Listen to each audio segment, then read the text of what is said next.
Scottish history reimagined.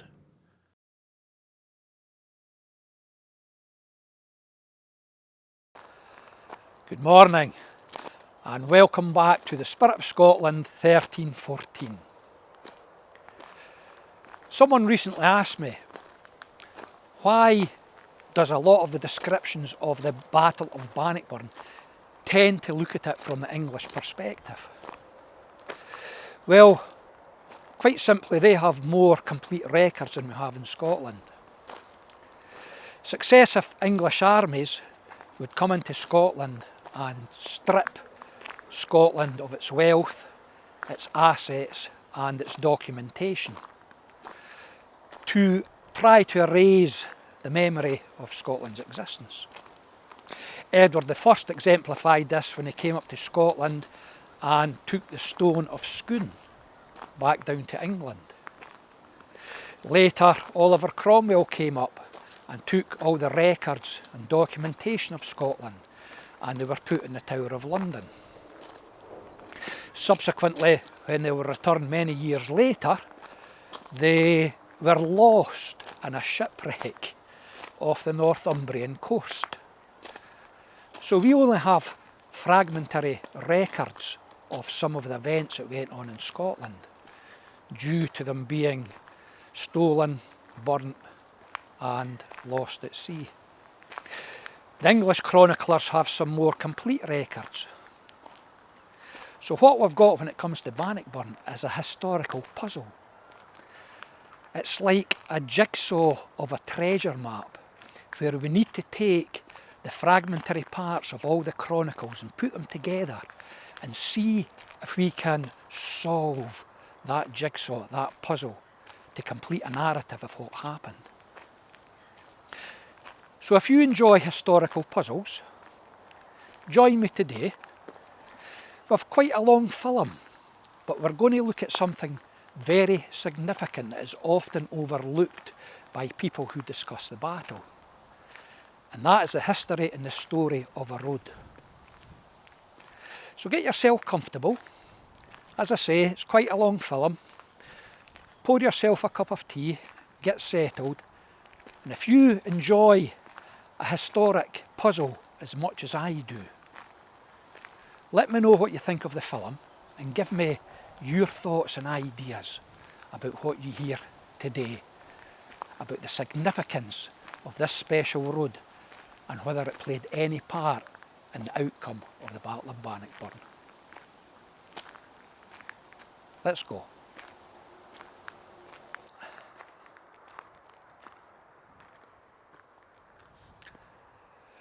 There is a road near Stirling that almost nobody remembers. It does not appear on modern maps. No signposts point towards it. Few visitors to Stirling or Bannockburn realise they are standing within sight of where it once ran. For centuries it carried carts laden with grain, wool, timber and stone across the rich lands of the Stirling Carse. It linked a great medieval abbey with its farms, its mills, its churches and the royal borough of Stirling.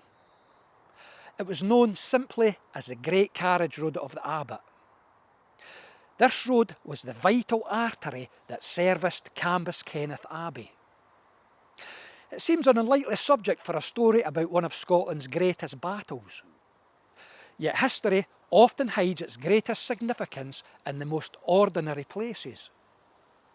When visitors think of the Battle of Bannockburn, they imagine Robert the Bruce, armoured knights, Bruce's epic fight with Bohun, shiltrons, charging cavalry and the heroic struggle of Bruce and his army to overcome the English invaders. Few pause to ask a much simpler question. How did an invading army of perhaps 20,000 English actually reach the battlefield? And can that journey give us more clues to the events that unfolded that day? Medieval armies didn't move like scattered bands of warriors wandering across open country. They travelled like moving towns. Every soldier required food. Every horse required fodder. Every knight travelled with servants. Behind the fighting men came smiths, carpenters, priests, merchants, cooks, drovers, armourers, hundreds of wagons, and thousands of pack animals. Such an army could not simply cross difficult marshland or rivers wherever it pleased. It needed good roads. Roads capable of carrying heavy wagons drawn by teams of horses and oxen. Roads that remained passable after rain and roads that crossed rivers at reliable bridges and fords. This is a story of one of those roads. However, its story begins nearly 2 centuries before the Battle of Bannockburn, with the foundation of a monastery beside the River Forth. It continues through forgotten medieval charters, royal grants, abandoned ferry crossings, and the logistics of campaigning armies. It ends amidst one of the greatest military disasters ever suffered by a medieval English army. Along the way, we will discuss monks, monarchs, soldiers, chroniclers, and archaeologists. We shall examine contemporary accounts written by both English and Scottish witnesses, compare them with the surviving landscape, and ask whether a single medieval road, built not for war but for commerce, may have helped determine the outcome of the campaign of 1314 at the Battle of Bannockburn. We cannot expect absolute certainty. At the end of the day, 7 centuries have altered the landscape beyond recognition. Rivers have changed course, marshes have been drained, and roads have disappeared beneath fields and modern development. Medieval chroniclers rarely concerned themselves with the practical details of transport and logistics when they wrote their accounts. Yet fragments remain. A phrase in a 12th century charter, a line in an English chronicle, a description written by a Scottish abbot more than a century later. Like pieces of a great historical puzzle, each reveals only a part of the picture. But when assembled carefully, they suggest something remarkable. Perhaps the road that carried the wealth of Cambus Kenneth Abbey also helped carry Edward II's army to the fields of Bannockburn. And perhaps when the army broke and fled the battle, the same road became the pathway to catastrophe. This is not simply the story of a battle. It is a story of how a landscape can shape history. When you stand today on the broad floodplains east of Stirling, it's difficult to imagine that this peaceful landscape once witnessed one of the most decisive battles in Scottish history. Fields of cattle graze idly in the fields. The River Forth winds lazily through the Cars before turning east towards the sea. Scattered farms sit upon gently undulating ground, and beyond them, across the Forth, wooded slopes of the Ochils frame the northern horizon. While to the northwest, the land rises steadily towards the Craggantail Ridge upon which Stirling Castle has stood sentinel for thousands of years. The Battle of Bannockburn did not occur where it did by chance. Neither Robert the Bruce nor Edward II simply selected an open field in which to settle their quarrel. The battlefield was a product of centuries of geology and hydrology, engineering and human settlement. Every road, every ford, every bridge, and every patch of dry ground influenced where the armies could march and where they could fight. Understanding the Battle of Bannockburn, therefore, begins not with kings, but with the land itself. For thousands of years, the River Forth has shaped central Scotland. Unlike the fast Highland rivers, the Upper Forth meanders slowly across a wide floodplain, the old Carse of Stirling. Before modern drainage, this was a patchwork of marsh, bog, tidal channels and waterlogged meadows. It was subject to seasonal flooding. Heavy wagons simply couldn't roam at will. However, certain areas offered firm ground. These became the cultivated fields and medieval roads, the safe corridors through an otherwise difficult landscape. Today, we drive wherever engineers build roads, But medieval travellers had no such luxury. A path became a lane became a road, a ford became a bridge, all because geography dictated where people could move. Nowhere was this more important than Stirling. Here the Forth narrows, forcing movement between the highlands and the lowlands into a handful of crossings. That's why Stirling earned its title, Gateway to the Highlands. Whoever controlled Stirling controlled Scotland. Kings knew it, merchants knew it, monasteries knew it, and invading armies knew it too. When Edward II marched north in 1314, he wasn't just heading for a castle, he was advancing towards the strategic choke point of medieval Scotland. Every major route converged on Stirling, but not all routes were equal. Some ran on high, dry ground, others threaded across the Carse on fragile causeways and raised tracks. Put simply, the landscape imposed limits. Edward II could not ignore them, nor could Robert the Bruce.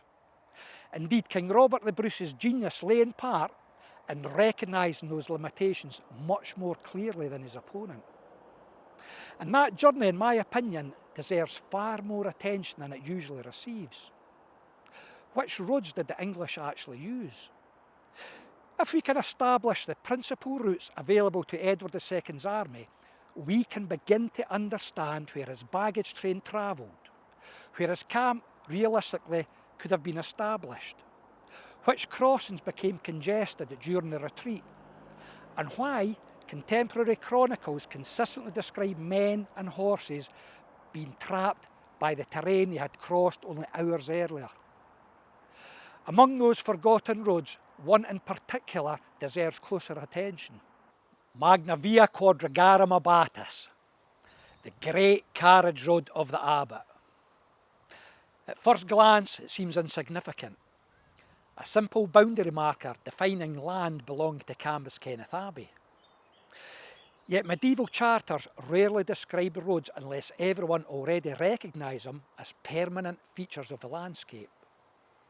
This was not an anonymous farm track, it was an established route, sufficiently important to define property.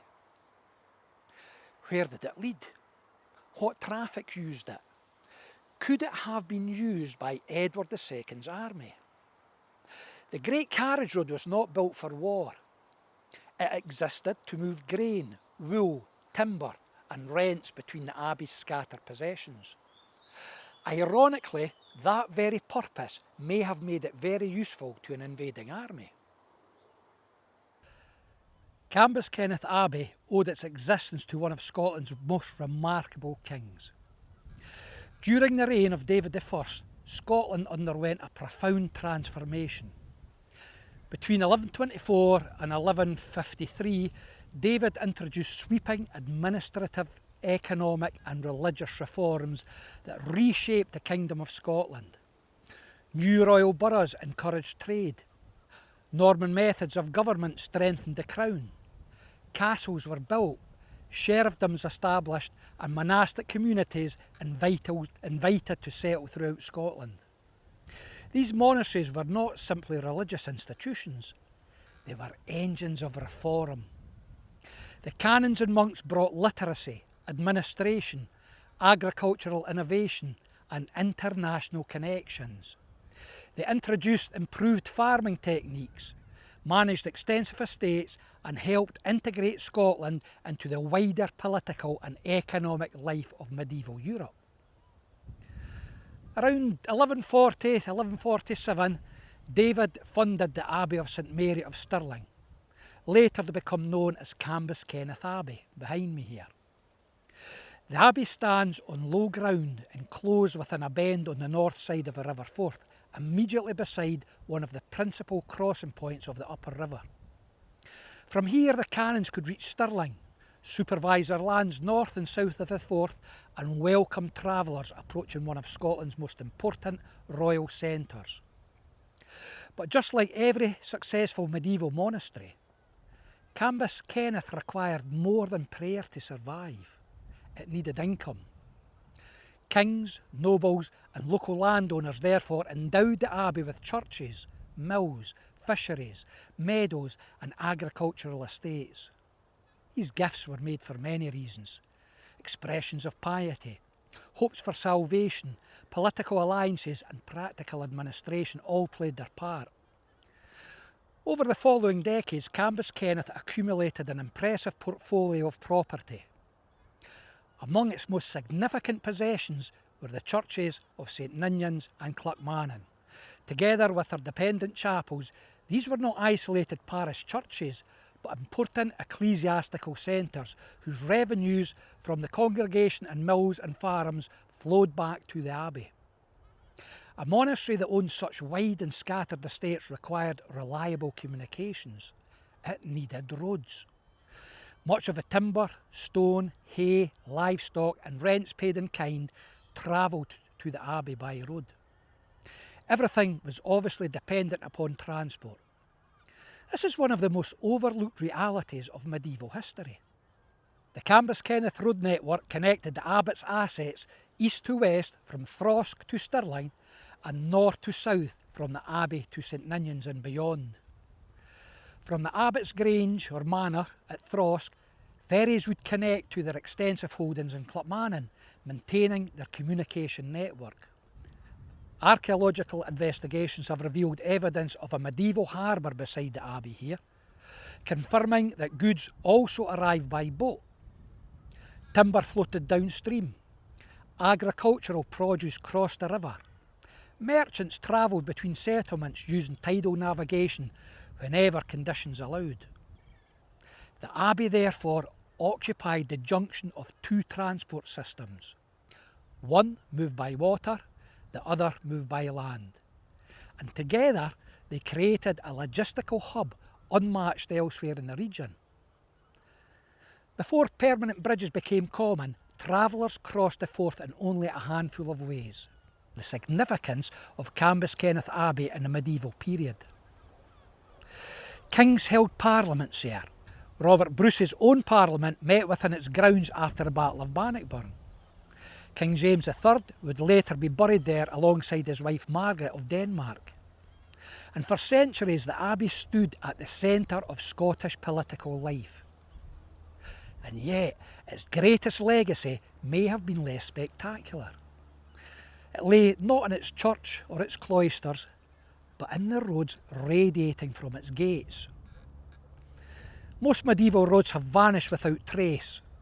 Some survive as farm tracks, others lie beneath modern roads. Many have disappeared entirely beneath ploughed fields. Occasionally, however, history preserves a fleeting glimpse of one. Not through archaeology, not through a map, but through a legal document. Among the medieval charters that survive from Scotland, one records a boundary using a phrase so specific, so matter of fact that for me, it opens up an unexpected window onto the transport network of the Stirling Carse. It speaks not of a footpath or a lane, not of a parish road, but of the Magna Via Quadrigarum Abbattis, the Great Carriage Road of the Abbot. The charter offers no explanation because none was needed. Everyone of the period already knew the road. Its importance was self-evident. Yet those few Latin words may prove to be one of the most significant pieces of evidence in reconstructing how Edward II's army approached Bannockburn. For if such a road existed, capable of carrying the heavy wagons of one of Scotland's richest monasteries, we must ask a simple but profound question. Would an invading army have ignored it? If medieval chronicles are the eyewitnesses of history, then charters are its legal records.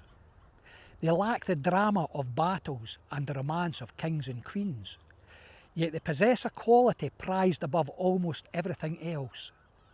They were written to record facts rather than tell stories.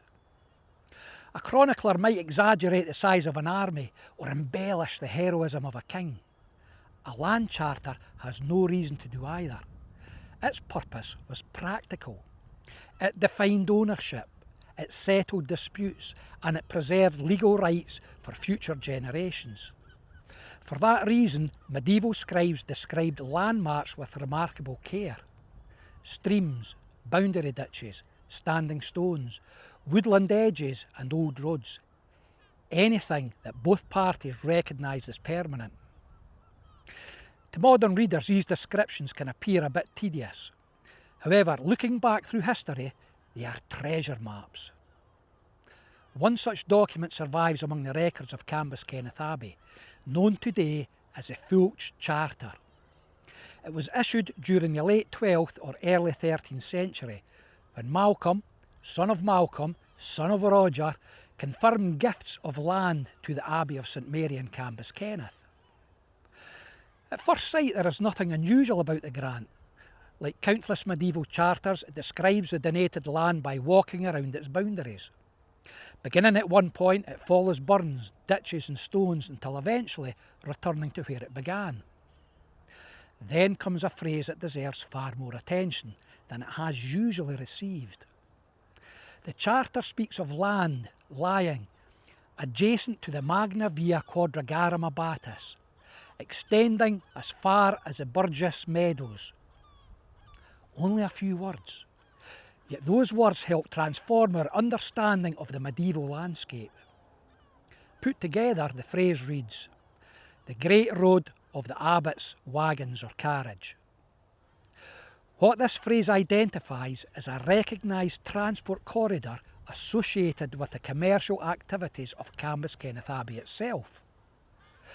The wording assumes every local landowner already knew exactly which road was meant. No further explanation was necessary. A heavy-duty, well-maintained cart road became one of the most valuable assets any institution could possess. The canons of Cambuskenneth were not constructing roads for convenience. They were building an economic lifeline. Every harvest depended on it. Every building project relied upon it. Every payment in grain, wool, timber or stone travelled along it. The Great Carriage Road was therefore not simply a bit of infrastructure. It was a physical expression of the Abbey's wealth. So where did the road go? Well, the Charter provides several important clues. It tells us the road extended towards the Burgess Meadows, the meadows belonging to the Burgess of Stirling. They were valuable haylands situated on the northern reaches of the Carse. Hay was the fuel that powered medieval transport. Horses and oxen required enormous quantities of fodder, especially through the winter months. A road leading directly to these meadows immediately suggests heavy agricultural traffic. The Charter then follows the River Forth before turning inland along the burn known as the Fulch. So let's have a read of the Charter.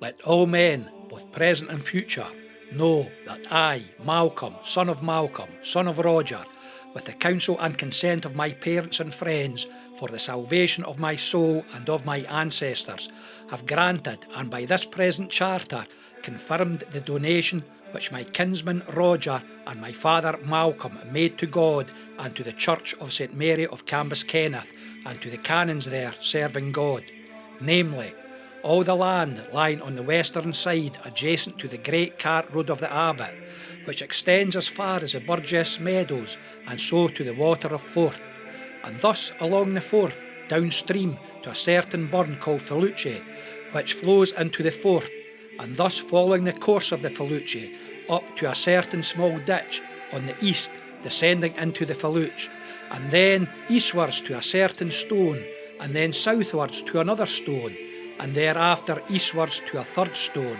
and so back to the aforesaid Great Cart Road of the Abbot.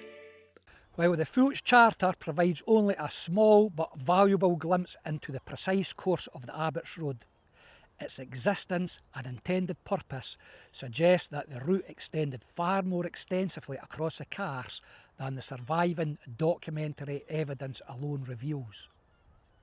The road crossed the Stirling Carse, It linked to Abbey with its agricultural lands, its granges and manors at Throsk and further afield. It maintained transport and communications with St Ninians and the ferries that accessed their Clackmannan assets. It connected river transport, farmland and the royal borough of Stirling. It traversed the flat karst north to south and east to west. Most importantly, it traversed one of the few areas where heavy wagons could reliably move across an otherwise difficult ground. One of the most enduring characteristics of the transport network is a remarkable conservatism. And what I mean by that is historically people rarely invent entirely new routes when established ones already exist. Roman roads continued carrying traffic for centuries after the Roman Empire disappeared. Medieval drove roads remained in use until the 19th century. Many modern roads simply follow transport corridors established long before the arrival of motor vehicles.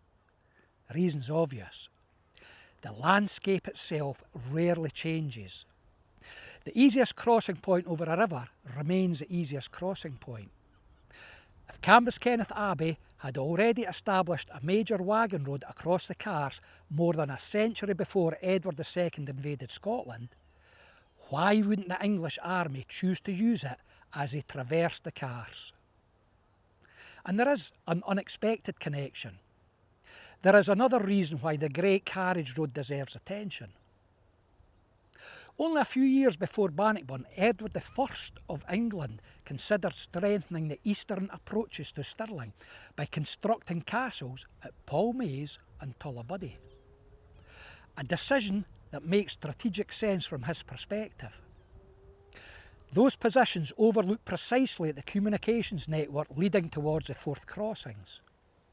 His thoughts accord with the Roman Emperor Septimius Severus, who, recognising the value of a good road and communication network, constructed a pontoon across the River Forth at Alloa, as did Edward I across the River Forth near Alloa, linking Clackmannan with the eastern approach to Stirling. Okay, as we've just discussed about Edward I protecting the eastern approaches to Stirling, let's look on this 1-inch OS map from 1857 to 1891. Here are the principal areas. There's Stirling Castle there. In a loop on the north side of the River Forth we see Cambuskenneth Abbey. To the south of that St Ninians, where the kirk was, which came under their care. And here we have Palmaise, which we'll discuss, and where the Abbott's manor was at Throsk. They would cross the river by ferry. Here you still see that shown on the map here in the 1800s, to Alloa and Clackmannan, where we see the tower, and in this area it was where Clackmannan Church was, which also came under the care of Cambuskenneth Abbey. And here we see Park Mill, which was part of Cambuskenneth Abbey. And to the north of the Forth, Tullabuddy, where Edward I also wanted to build a castle to protect the eastern approaches.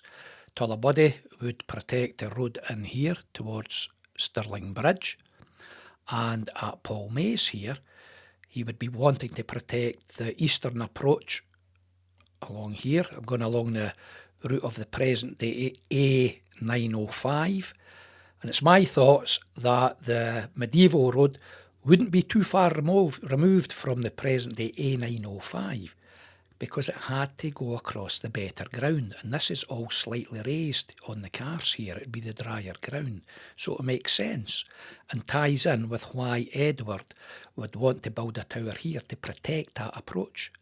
And that ties in with descriptions of the Great Carriage Road of the Abbott. So is it possible, and I think it's worthy of consideration, that the English would have come down the side of the Bannockburn and used part of this road to cross onto the good field between the Pell Stream here and the Bannockburn? Going across the Forth, Edward and Septimius Severus, the Roman chap, they constructed a pontoon, which I think, across the River Forth, which I think would be in this area, upriver of the Black Devon estuary. It makes sense because you'd want to have access to this estuary. You can get small boats up the Black Devon back in the day, which would go on to service the Tower and the towns of Alloa and Clapmannan. You can see in this old map, they've still got a Clapmannan pier mentioned on this map here. So I think any pontoon would have gone across upriver of the Black Devon, and Edward I stayed in the Tower here, 1303, 1304 I think it was. So there you are. There's a map of the area discussing the eastern approaches into Stirling and why that ties in with what we're discussing about the Great Carriage Road of the Abbott. Seems to suggest that there was already existing carriageways and roads there, tying in with our description, which then Edward I decided he wanted to protect. Edward I was one of Europe's most experienced military commanders. He understood that roads mattered as much as fortresses. Control the approaches and you controlled Stirling. His son inherited not only the campaign that his father started, but the same geography. Whether Edward II consciously recognised the significance of the Abbey's Road, we cannot know. What we do know is that his army had to approach Stirling somehow, and geography severely limited his options. Now, historians have long debated where Edward's army crossed the Bannockburn. They have discussed Roman roads, old bridges, marshlands and fords. Yet remarkably little attention has been paid to the existence of a documented medieval wagon road already running across its very landscape. The Fult's Charter was never intended to illuminate Bannockburn. Nevertheless, it provides one of the clearest windows we possess into the transport geography of the Stirling cars before 1314. It tells us that a major wagon road existed. It tells us where it ran, and it tells us what it was used for. And once we recognise its existence, an entirely new question emerges. If the Abbey's Great Carriage Road carried the wealth of Cambus Kenneth for generations, could it also have benefited the greatest army, the greatest medieval army England had ever sent into Scotland?